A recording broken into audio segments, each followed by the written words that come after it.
खिलाइदिनु सब लिएर त्यो केक खिलाइदिनु ल यसबाट झिकेर खाइलो पानीलाई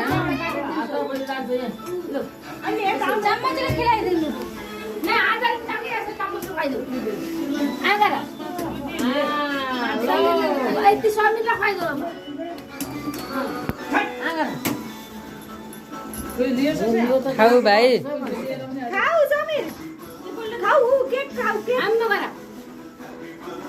यति चाहेसी त खान्छ फेरि कति खान्छ कोइको ब्रान खान्छ पुडी खान्छ सुने मिठो रहेछ नि ल अब कले आमालाई ल्याइदिनु भाइ त ढ्याका रहेछ ल चाहेपछि पनि सब खाऊ अझै खान्छु बच्चा बच्चा बच्चा कालीको ह्यापी बर्थडे ज्ञानी त धेरै पढ्नु है निद्रा लागेको गर्छ यहाँ राम्रो फोटो भिडियो गराए फोटो खिचे फोटो राम्रो खिचाओ यहाँ फोटो हामीलाई पनि पठाउनु पर्छ